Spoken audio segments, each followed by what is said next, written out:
Welcome to Bobby Owsinski's Inner Circle. I'm Bobby Owsinski, and this is a show all about music, music production, and the music business. My guest this week is music licensing expert Michael Elsner. But first of all, there's a new trend in releasing music. Now, of course, what happened a few years ago is we went away from albums strictly to singles. We're seeing the influence of the album and its ability to actually make sales and a big deal in general. It's declining and declining and declining. Every year it declines some more. And here's another example of how that's happening. Now, instead of just releasing a single every couple weeks, every month, every 6 weeks, basically a single on a regular basis, what's happening now is there's just one single with multiple versions. And this is actually happening even on the top of the charts. There's a couple in particular right now. Spot 'em, Get 'em has one, and Lil Nas X with Montero, where every few days it seems like there's a new version that comes out. And believe it or not, they get traction. They get more and more traction. So the whole idea is if people like a song, just keep on giving them more of it in different versions. This keeps it alive for a longer time. Let's face it, one of the big problems that everyone has here is keeping visibility over a period of time. And this is a way to do it. Ideally, you want different versions of the song, but sometimes it's even just snippets of the song that are different. So take a look at this and see if it's something that might fit into your strategy. It may not. It's not for everyone. But if you're looking at the pop charts and you're looking at what's happening there, this is definitely a new trend to consider.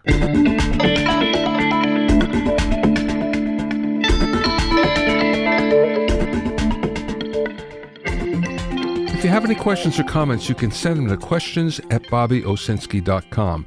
Don't forget about my music mixing primer and 101 mixing tricks programs that will help you take your mixes to the next level. Go to bobbyowsinskicourses.com to learn more.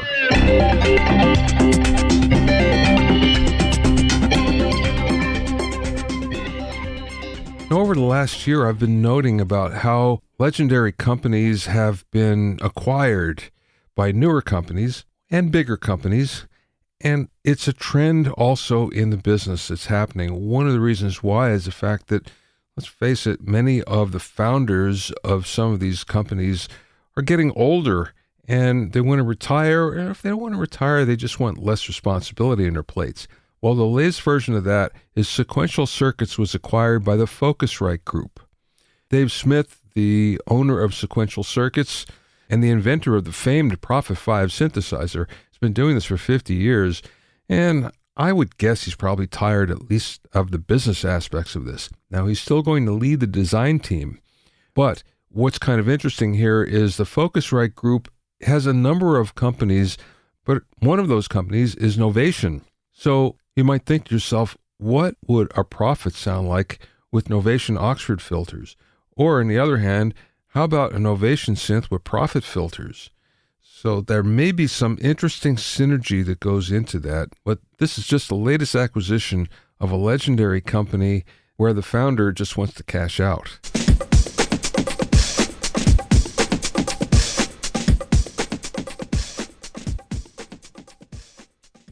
My guest this week is Michael Elsner, who started playing sessions for a multitude of television, album, and film projects, which eventually led to his own music appearing on TV and film as well. As a songwriter and composer, his songs have been placed in over 180 individual television series, accounting for over 800 individual episodes. Some of these include American Idol, The Voice, Amish Mafia, Cold Case, Extra, The Sing-Off, The Ellen DeGeneres Show, Hannah Montana, and High School Musical 2. He's also composed music for commercials for Audi, Mazda, Skechers, and Verizon, as well as trailers for Cinderella, Ocean's 8, Narcos, Sneaky Pete, and Better Call Saul. Michael has taken his knowledge and experience of music licensing and created the Master Music Licensing Program, which provides a first-hand look on how to obtain sync placements in film and television. During the interview, we spoke about growing up in Woodstock, making the jump to writing for television, the 4-step process to licensing, and much more. I spoke with Michael via Zoom from a studio in Nashville.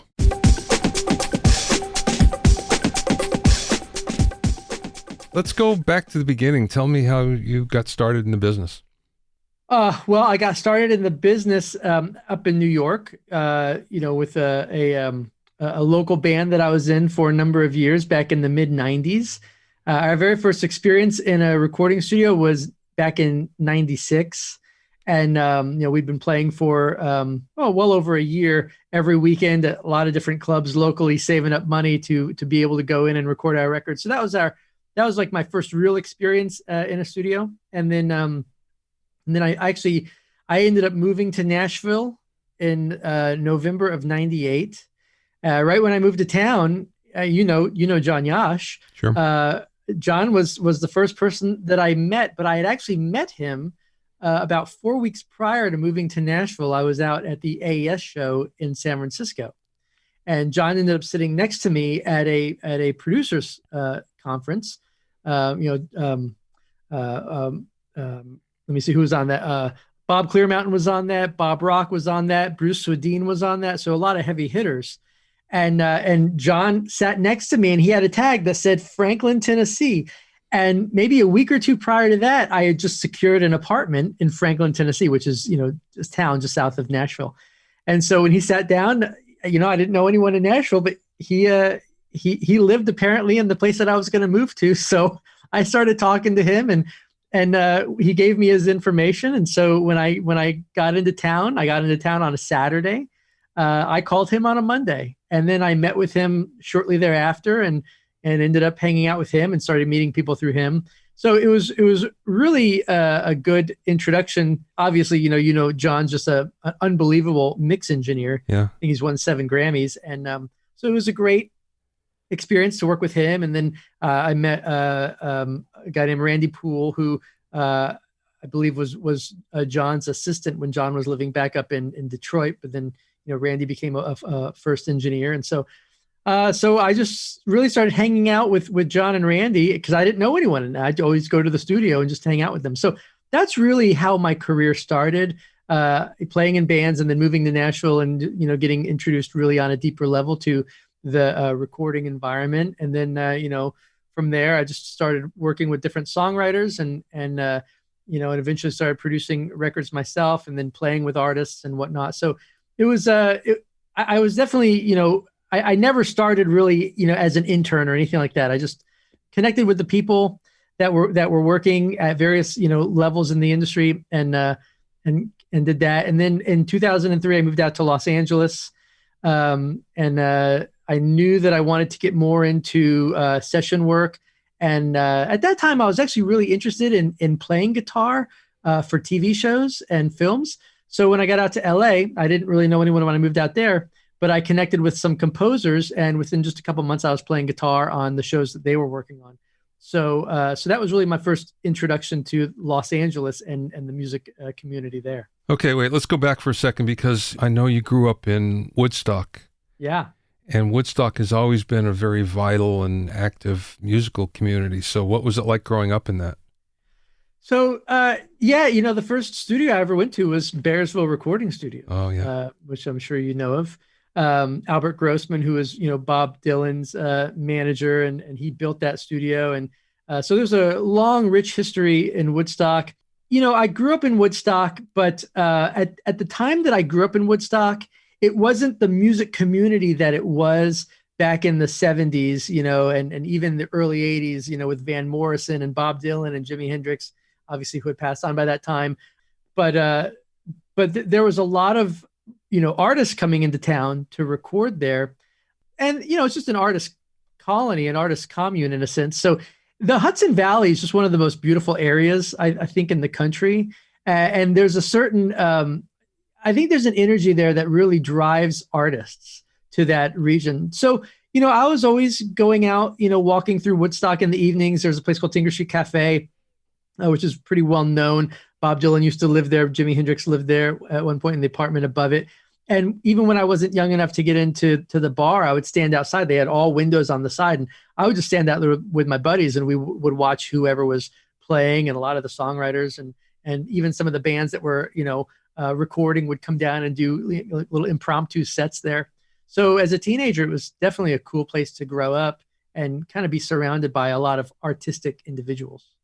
You said when you came to Los Angeles, you specifically wanted to work with composers to write for television and film. I wanted to play guitar for them, more or less. I never had at that time in my life. I had no vision of composing for TV at all.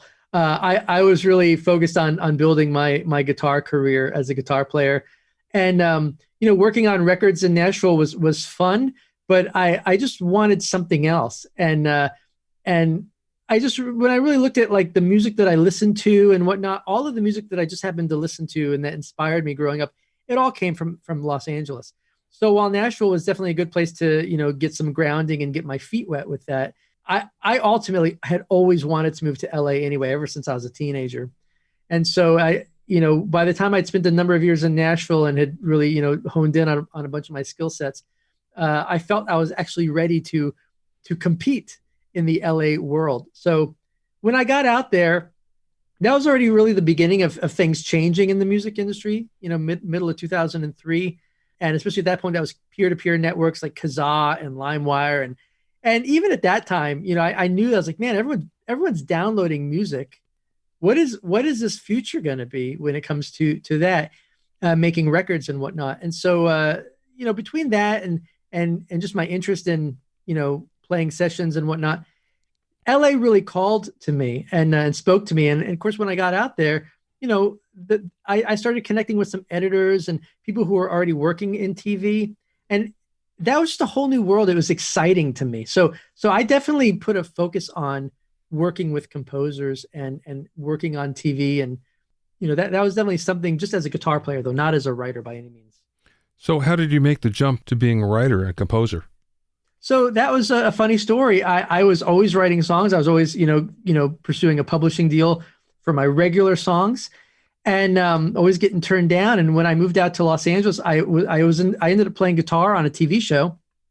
And one day I just asked the music supervisor if I could give her a CD of songs. I was learning more about the fact of how, like independent artists and musicians and songwriters. I was learning at that time, 2003, 2004, that there was actually an outlet for our songs to get on these TV shows. Now, I had no idea about that. So I thought, everything that was written on a show was composed, unless it was a famous song that we knew, of course. So I had no idea that supervisors, I didn't even know those people existed. I had no idea that they were taking songs from independent artists and licensing them. That was news to me. And so, yeah, one day I just asked a particular supervisor who I was working with if I could give her a CD. And she said yes. And the next day I saw her, I gave her a CD. And within 2 or 3 weeks, I had a featured placement on Cold Case, which was real popular on CBS at the time. And that was my first real introduction to licensing. I thought, wow, this was actually really easy. And so I started taking all the songs that I'd been writing for so many years, and I really started getting them out to these different supervisors. And then, of course, I would go out to different events, and I'd see her, and I'd go up and say hello, and she'd be like, "Oh, Michael, you need to meet so-and-so." And she'd introduce me to someone else and say, "Oh, I just used one of Michael's songs on this show." And then I'd get that person's card, and come Monday, I would connect with them and send them some music. And it really just kind of got that ball rolling in that way.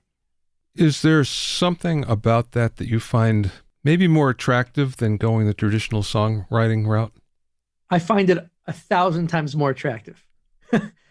Just a zillion times more attractive. Because, I went the traditional songwriting route for a long time. And I feel the thing is like, when you're going that route, you are really trying to hone in on exactly what specific artists are looking for, right? When you're getting your songs out there, when you're pitching them to publishers. And, there's a very finite amount of opportunities when it comes to that. You've got an artist releasing an album, in a year. So for the next year, they're, getting the songs together and going to go into the studio and record their record. And so they've got, 10 or 12 slots available, and you're competing with thousands and thousands of songwriters for one of those 10 or 12 spots. And of course, then it has to fit a very specific vision that the artist has for the record, or maybe the record label or the A&R people who they're working with on that record, producers and whatnot. When it comes to TV, gosh, the variety of music is all over the map. Right, you can watch one show that takes place in the 1940s and the 1950s. Well, all that music is going to have that type of sound to it. The very next show could, take place in the, 2000s, but there might be some flashback scenes to the 1980s. Well, maybe they can't afford a Duran Duran song or a Madonna song for the 1985 scene, or flashback. So they find a piece of music that fits that's not going to cost as much. Well, that gives us as independent artists a wide variety of opportunities to get our music out there and to get it placed and to generate cash from it without having to worry that, is this song good enough for Beyonce's next record? And stylistically, like I said, there's such a wide variety of genres that are used on all the TV shows and all the films that are coming out. And on top of that, you got to think of the commercials. So, when I was going the traditional, we'll call it the traditional music industry path, you're really boxed in. I definitely feel this way. I feel like you're definitely boxed in. You're writing within certain boundaries in order for your song to end up on radio. But the reality is that if you listen to a lot of shows, or just pick any show, you could listen to the music. Maybe there's a particular song during a very specific scene. You could listen to that song and you could think, my gosh, that song will never be on the radio. It just doesn't have that radio thing, but yet it fits that scene perfectly. And so for me, it was such a welcome change, after having pitched my songs to publishers for so many years and just constantly getting turned down, but then to go this route and have literally all the doors swing open. And that to me has been so fulfilling. I feel like in the music industry, everyone's favorite word is no. I feel like in the licensing industry or in the TV film industry, everyone's favorite word is, let me hear what you have. Maybe it's their favorite phrase. It's not necessarily yes, because you have to keep in mind that those people who are licensing the song, they still have to answer to, a producer or a director, a production company, right? But they still want to hear what you have to see if it's something that they can work with, either with what they're working on now or maybe something that's coming up in the future for them. So I feel like those doors are always opening. Now, isn't it true, though, that there's so many more artists, bands, musicians that are hip to this than there used to be, especially like back when you started? The competition is far greater than what it used to be. Obviously licensing has become recognized as an outlet that musicians can, make, good income from, because obviously, we all know what's happened with the traditional music industry pursuit. Album sales have all gone down and whatnot. Across all the streaming platforms, if you average them out, it takes 225 streams to earn $1. Whereas, obviously with a license, musicians know that, they can make hundreds, thousands, of dollars with just one song license. The flip side of that is, while every musician, I feel, recognizes the value in licensing, the reality is that I've seen a lot of musicians, I'd say the vast majority of them, approach licensing the exact same way they approach the traditional music industry path, in that, which I just look at as a two-step process. You finish your song and then you send it out, and you expect your end users to figure out whether or not they like it or not, right? Well, that process does not translate to the licensing world. The way that I see this, and the way that I've approached my whole business for the last, I guess we're coming up to 17 years now, is as a four-step process. So while a lot of musicians recognize that there's value in it, I see a lot of musicians not having success with it because they're using the exact same approach when it comes to sending their music out to supervisors or music editors or music libraries. They're packaging up their song, they're sending it out, and then they're just expecting them to listen to it and figure out what to do with it. And that's just not the way that they're going to find success. There's a whole other path that we can follow that delivers extreme value to these end users, so that our goal really is to serve them with our music, so that their job can be made as easy as possible when it comes to searching, auditioning, and then licensing the songs. And that is the key element that I find that a lot of musicians leave out of that process, and then they walk away from this pursuit frustrated that nothing happened for them. Isn't it true also that if you're a songwriter and you expect your songs to be placed, it's one level, but the other level is if you're approaching it as a composer, it's completely different. So you're doing it from a library level. Libraries have changed a lot from what they were. even when I started with this back in 2004, libraries were viewed completely differently. When I started, I would give my music directly to supervisors, and I would connect with them, directly. At this point now, I was talking to a music supervisor friend of mine last week, and he let me in on this number. There's like over 550,000 independent record labels, publishers, artists, and whatnot who are constantly trying to get their music in front of music supervisors. So obviously, as you can understand, their emails are blown up.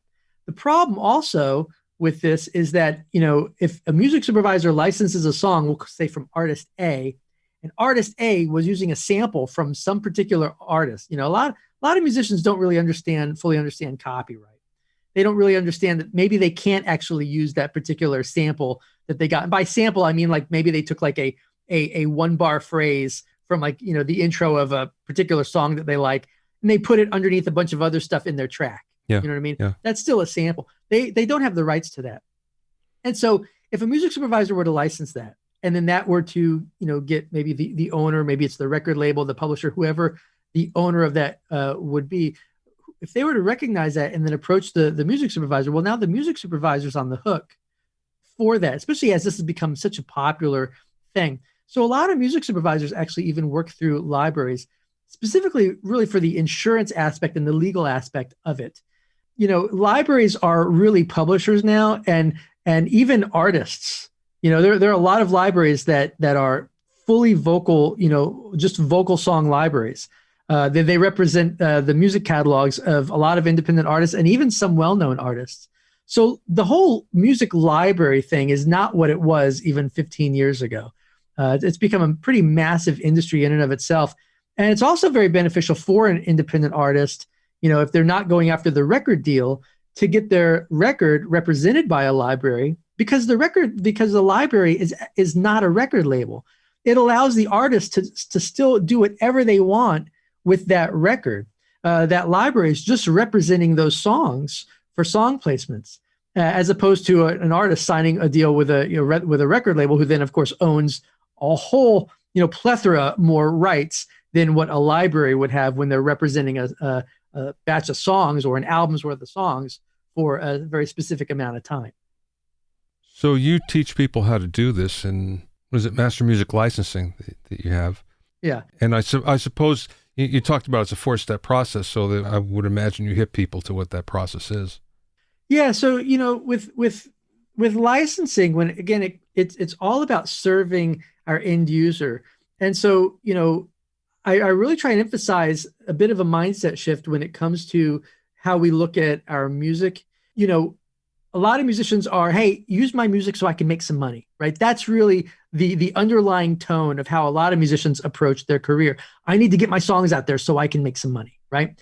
But when you shift your mindset to, how can I serve these people? How can I serve this music supervisor? There's a particular show that I watch. I'm a big fan of. They use a lot of music exactly like what I have. How can I serve that music supervisor with my songs, right? And when we approach it from that perspective, we're really being a valuable service to these individuals who, another thing to keep in mind when it comes to song placements is that music is one of the very last things that gets added to a show or a film in post-production. All the delays that happened on the front end get made up on the back end.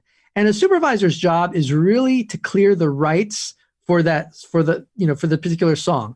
They have to secure the master rights and the sync rights for that song placement. So that's really what their job is. And if we can supply them with music that makes it as easy as possible for them to find the right song, audition it very quickly, and then secure the rights very quickly, then we've opened up a great door for people to start working with us repetitively. Now, when it comes to, my process, a lot of musicians, the very first question they have is, I just need to know who to send my music to. Well, that's kind of getting back to what I refer to as the 2-step process. Finish your song and send it out. They finish their song. Now they're just looking at who they can send it out to. And the reason why this doesn't work is because it doesn't actually serve those end users. And here's why. When it comes to TV, what are TV shows mixed in? They're mixed in surround, right? 5.1, 7.1. So that's one thing to keep in mind. Okay. The other thing is that there are multiple people further down the chain that are going to utilize our song and address it in different ways. A music editor would be one. A re-recording mixer would be the other. These are the individuals who are part of every film production, every TV show, right? So when we deliver our music, the first thing it's going to hit is a music editor. They're going to place the song in there, so that it fits under the dialogue. And a lot of times they might need multiple versions of the song. Maybe there's a specific moment in the scene where they don't want the full mix. Maybe they don't want the vocals. Maybe they don't want all the instrumentation. Well, being able to deliver, we'll say like a stripped down mix or an acoustic mix or stems is extremely beneficial for them, because then at that other very prominent moment, then they can crossfade into the full version or the vocal version or whatever it is, because they're helping tell, that story. They're using music to help tell that story. So the second part of my process, the first part of my process is to just, write the music. I call it building your catalog, right? Write freely without any boundaries, because we're not, playing this whole music industry game of being boxed in. So write the music that you're passionate about writing. When you write music that's authentic to you, that authenticity is going to come across even more when it's married to picture. So that's the first step. The second step is, as you come out of the mixing phase, after you do your full mix, you're automatically in step 2. I call it creating the valuable content. These are all the versions and stems that you're going to deliver to your end users. Your end users being really the music editor and the re-recording mixer. Now, all this is going to go through a music supervisor who's going to secure the placement, but ultimately the real people who are going to be addressing our music, or dressing it up, so to speak, even, would be the music editor and the re-recording mixer. So step 2 of my process is to create that valuable content. Step 3, of course, then, is the metadata. When you send music to someone, and, we've all gotten WAV files from our friends, and we import it into iTunes, and it just sits there with, maybe the song title and the artist. But metadata is the information that gets added to the audio file, so that an editor or a music supervisor or whoever's, looking for a particular piece of music for a scene, they can type in very specific keywords that describe what they're looking for. And you got to keep in mind also, in the TV world, people don't describe music the way that a lot of, musicians would. A director might not describe a song the way that we as musicians would. So the metadata it's the very specific keywords that are added to that audio file. Maybe a director, during a spotting session is saying, I really want something that's, I want a female vocal track here, but I kind of want it to be like a female version of John Mayer. And I want to make sure that it has ukulele in it. I mean, that's what the director might say. And I want it to be like a mid-tempo, and it has to be about, a particular subject, has to be about love, whatever, or love lost, whatever. Well, now a supervisor's job or an editor's job is to go find a piece of music like that. And so they're going to type in very specific keywords. And oftentimes they're looking through hundreds of thousands of songs. So just like you would if you open up iTunes and you want to find, if you want to find a particular song that's in your iTunes catalog, if you have a big iTunes catalog on your computer, you would either scroll all the way down and find the song, or a lot of us would just go into the search bar and we would type in the title of the song. Boom, that's going to pop up. But metadata is going to be much more involved, because they're going to use specific keywords. Maybe they will use female vocal, ukulele, love, whatever, Adele. Maybe they're looking something in the style of Adele. Who knows? That's the metadata that has to be added to the audio file before we even send it in. So the third step of the process is the metadata. And then the fourth step of the process is really targeting our end users. The worst thing that you can do is just blast your music out. No one likes to be blasted, right? It's very Star Wars-ish. No one likes to be blasted. If a music supervisor is working on a show and all they're looking for is R&B, and that's all they're using right now, and you're sending them, your female singer-songwriter tracks, it's irrelevant to them. So, you really want to target, and of course you're not going to get a response, and then you're going to walk away frustrated. Oh, and they never got back to me. Of course not. They're under a timeline, and the music that you sent them was irrelevant because you didn't do the research to really find out what they're looking for, and you weren't targeting them specifically based on what they need. So really, that's the 4-step process. Very 30,000-foot view of it, but when you implement it, the nice thing about it is it's like a feedback loop. You take one song through all 4 steps, then you go back to step 1, and you take your next song through all 4 steps, and every single song goes through those 4 steps repetitively. And the nice thing is that it literally is a sequence. You know exactly where you are in the sequence. That's pretty cool. It also seems like it takes some time. It can take time. I mean, burning out mixes doesn't take a lot of time. The metadata, as you get better at metadata, as you fully understand it, adding metadata to a song, full, thorough metadata, it'll take you about 20, 25 minutes. Yeah. Personally, I actually I still am a Pro Tools user. I still mix everything down in real time. I don't do off, I bounce everything down in real time. I don't do offline bounces. I do that for a couple reasons. First, I always want to make sure everything that I bounce comes down, comes out fine, right? Even when I'm creating different versions and you're muting different instrument groups and whatnot, stems or whatnot, you never know when something else might pop in there. So I definitely listen down. The other reason why I listen down, even the more, I think more of a more important reason why I listen down to everything is while it's burning down, that's when I'm totally in metadata mode. I'm listening to the song over and over and over. I have a bunch of little cheat sheets that I have, with all these, 750 plus adjectives and stuff like that. And I just scroll through them. And every time a word hits me, I type it in there as a keyword. Obviously, I dissect it. Was the instrumentation? What's the tempo? Blah, blah, blah. What's the genre? And even a description and all that kind of stuff. And so the metadata is extremely thorough. But while the tracks are bouncing down, you're literally knocking out steps 2 and 3 at one time. Now, going into step 4, which is, targeting your end users, yeah, that can definitely take time. But the funny thing is it doesn't take nearly the amount of time that it used to, because there's websites like imdb.com, there's tunefind.com that within, 2 or 3 or 4 minutes, you can find all the shows that are using music along the lines of what you have, especially if you're comparing it to a very specific artist. And then from there, then you can find exactly who the music supervisors are. Yeah, from that point on, you got to do some creative Googling and find their website or find their email. And then, of course, take some time to put together a nice email and approach them in a service-oriented, value-oriented way. But it doesn't take a lot of time. It's not like days and days and days and days and days of your life to do this. Now, speaking of mixes, I have a good friend who is very successful he has over 14,000 cues. Wow. And I think he's on 130 some series now worldwide. So he's done really well. And he's a great mixer. He was a mixer before he got into this. And his theory is he makes his mixes as loud as possible. He claims that they jump out for every supervisor, and he claims that's why I get a lot of work, because I'm just louder than everybody else.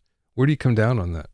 I don't agree with that, because I'm at over 180 different television series at this point in my career, and I do not mix loud. Well, I shouldn't say that. I definitely mix up there, but when I think of someone saying like they mix loud, my production brain starts thinking heavy mastering and like just a brick of 2x4 of audio. Yeah. And so while your mix can sit loud as far as like peak levels, I don't over compress at all. In fact, I don't really even approach a lot of people will approach their mixing process like a mixing and mastering process. I definitely don't, simply because I like to give the re-recording mixer more options. And as far as like let them tweak it however they need. If they need to compress it, it's a lot easier to compress something more than it is to uncompress it, right? But in my experience, having spent time out in LA, having known editors, having sat in an edit bay with them, that's not the experience I've had. A lot of times the editors that I've worked with, they'll narrow a search down, maybe 10 or 12 tracks. They'll have the scene up and they literally will just grab the song and pull it in. And the reality is the very first thing that happens when they pull the audio in is they bring it down in level, because it has to sit underneath all the dialogue, all the sound design.